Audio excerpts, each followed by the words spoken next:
Olá! No programa de hoje, preparamos um especial sobre a independência do Brasil. Vamos fazer um passeio pela história desse importante momento político no nosso país. 193 anos depois da proclamação da independência, vamos saber a opinião dos especialistas sobre a atual situação política e econômica nacional. Vamos falar também sobre os motivos das manifestações que vêm acontecendo pelo país. Tudo isso você confere agora na sua TV UESC.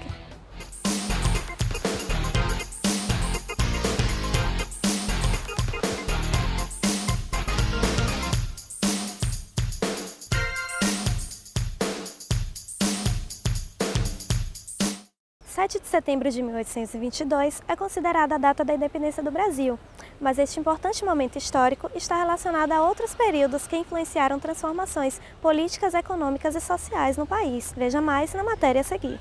O 7 de setembro ele precisa ser analisado não de maneira isolada, né, e muito menos não pode ser analisado como um ato de um homem isolado, né, o Dom Pedro I, que teria levantado a espada e gritado independência ou morte. Na verdade, se a gente observar naquela década, vários países da América do Sul estavam tornando-se independentes das suas metrópoles europeias, muito em função de um conjunto de transformações que o mundo estava atravessando naquele momento, após a Revolução Francesa, o Império Napoleônico, a expansão das colônias.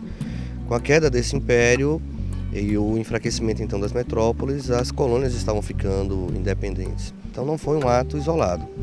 No entanto, no Brasil isso teve uma peculiaridade, né? Enquanto que em todos os países da América do Sul eles deixaram de ser colônias dos países europeus para transformarem-se em repúblicas, no Brasil deixamos de ser uma colônia e transformamos num império. Que guardou muito das características do velho Estado português.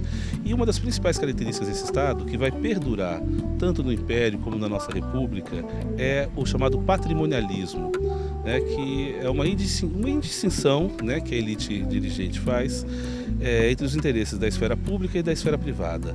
Ou seja, essa elite, ela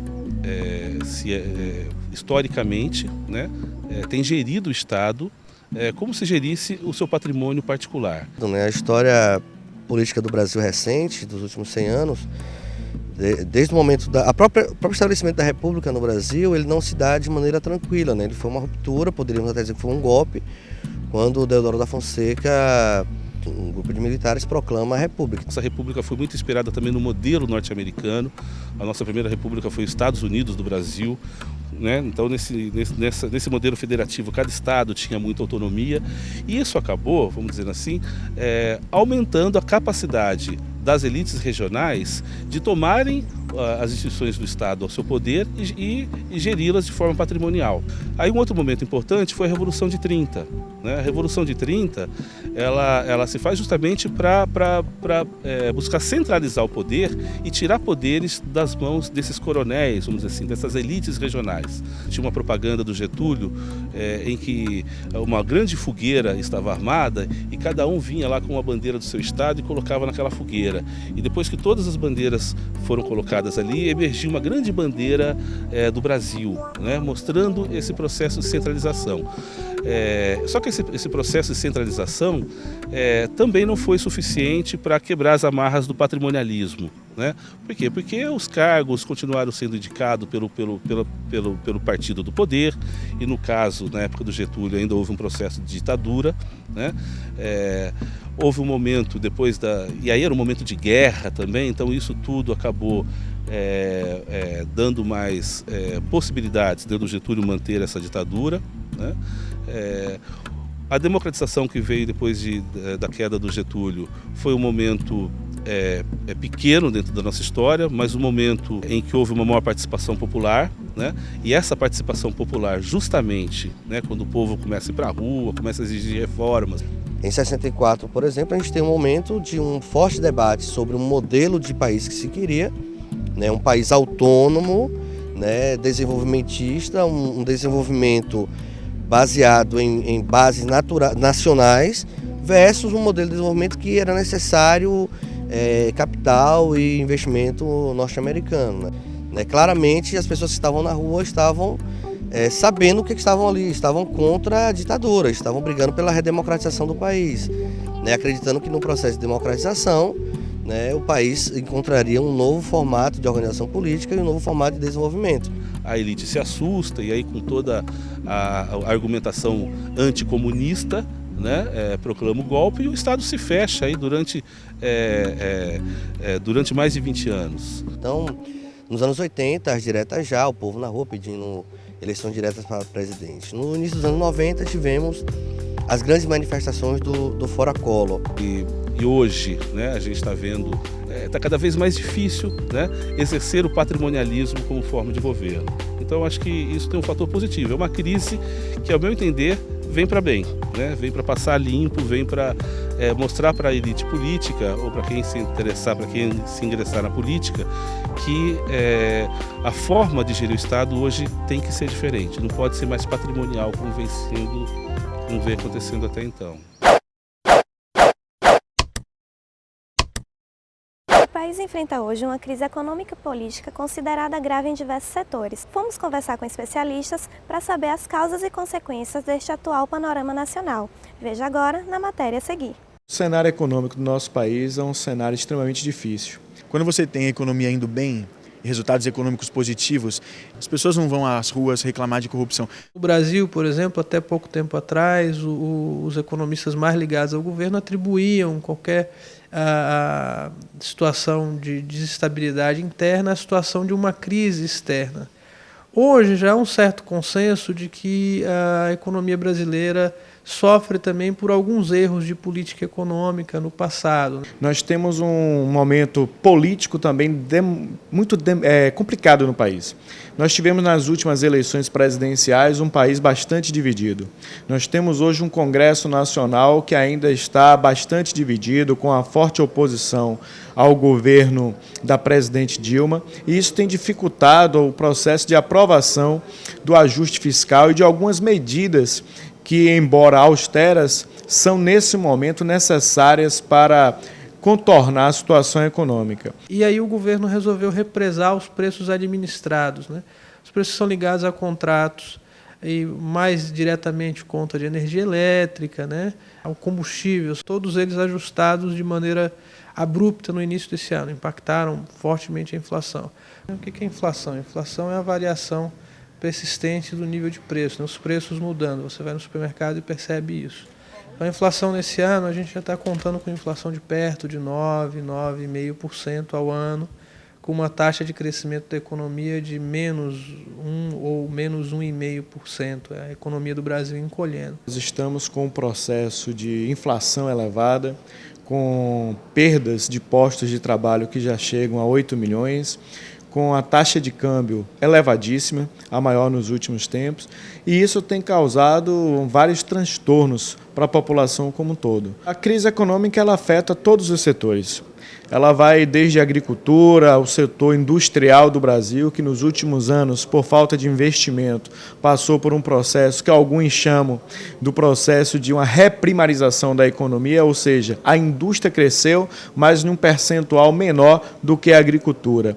E o setor de serviços também. Com a renda menor, a população gasta menos e, portanto, isso gera uma crise em todos os setores da economia. A parte da crise ela é pública, causada pelo governo federal, que gastou mais do que podia gastar, mas uma parte também é decorrente da falta de investimentos pelo setor privado. Entretanto, o governo tem que passar para o setor privado sinais bastante claros para que tenha credibilidade e o empresariado volte a investir no país, gerando assim mais empregos, que é uma coisa que está extremamente escassa nesse momento. Eu acho que o governo está fazendo, ou pelo menos tentando fazer, é o caminho inescapável, né? Você é um remédio amargo, mas um pouco inevitável, que é você tentar ajustar as contas públicas dentro de algum limite, né? Tentar coordenar as expectativas dos agentes com políticas do Banco Central e do Ministério da Fazenda. Então as coisas estão caminhando para serem feitas dentro dos limites do possível, né? A saída sempre é a reforma política. Só que essa é uma bandeira antiga também, que nunca caminha. A não ser que a sociedade civil pressionasse por uma reforma política, que não é isso que você vê nas manifestações, a saída não vai ser via impeachment, via simplesmente trocar um pelo outro. Teria que repensar financiamento de campanha, o papel dos partidos, o papel das coligações, tudo isso você precisaria ir até a raiz da questão. Eu diria que nós temos que ter bastante serenidade. A oposição e o governo devem dialogar de uma maneira clara, de uma maneira republicana. Devemos colocar o país acima das diferenças partidárias. Nós teremos que solucionar uma crise política para, a partir daí, solucionarmos a crise econômica. A manifestação popular esteve presente em diversos momentos de instabilidade política, econômica e social ao longo da história do Brasil. Atualmente, muitas pessoas vão às ruas fazerem reivindicações em vários lugares do país. Nossa equipe buscou saber por que isso acontece e o que as pessoas acham sobre isso.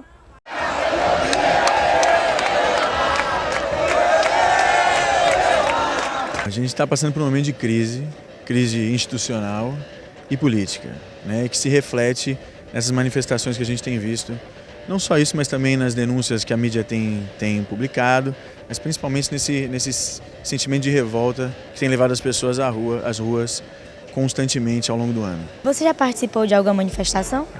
Não. Eu participei tem pouco tempo da Epídima que teve, do Fora Dilma. Participei e o objetivo, que é bem específico, porque é a melhora, né, do nosso Brasil. Não, nunca participei de nenhuma manifestação. Meu primeiro contato com as mobilizações assim, da juventude foram em junho de 2013, onde o Brasil estava passando por um momento de efervescência e tal.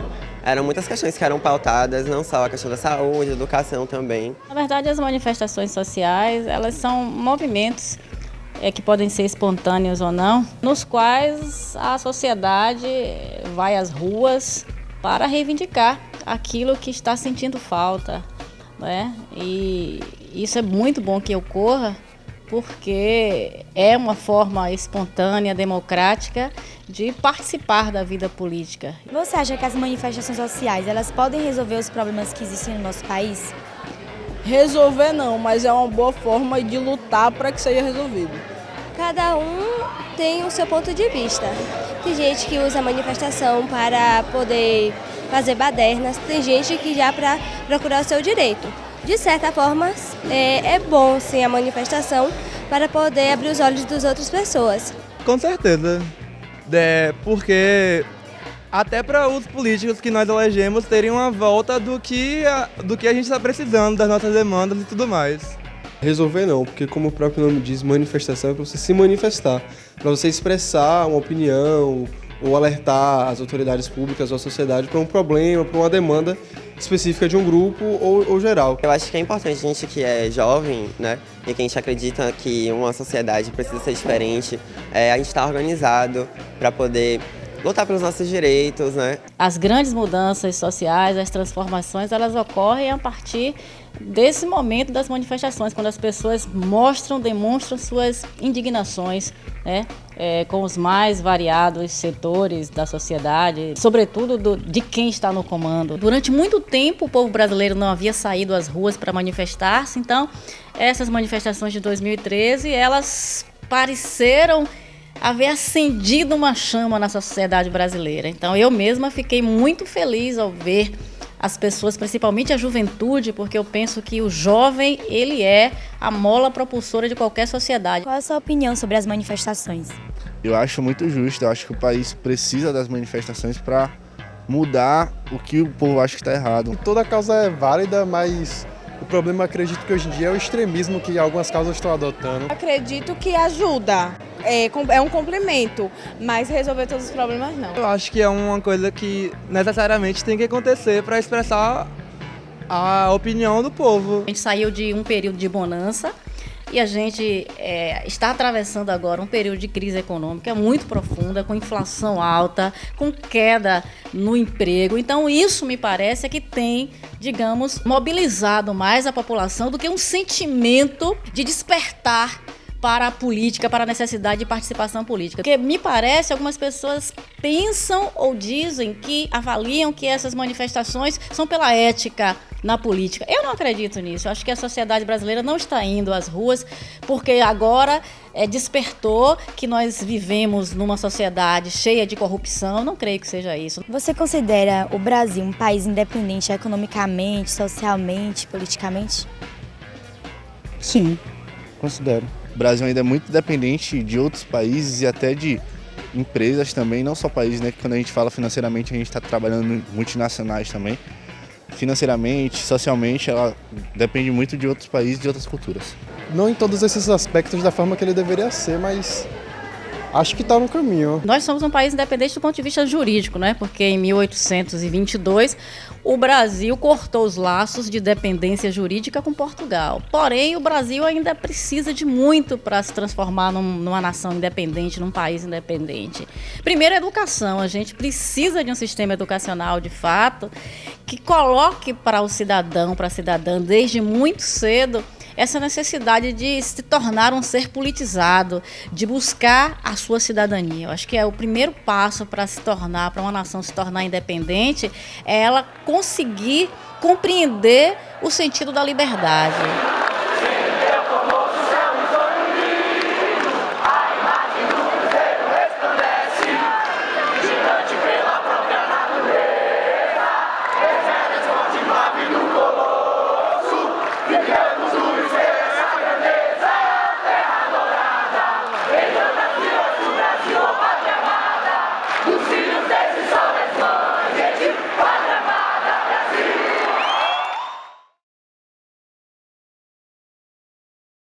E o Universo de hoje fica por aqui. Se você gostou desse programa, inscreva-se no nosso canal e não se esqueça de curtir a nossa fanpage no Facebook. Até a próxima!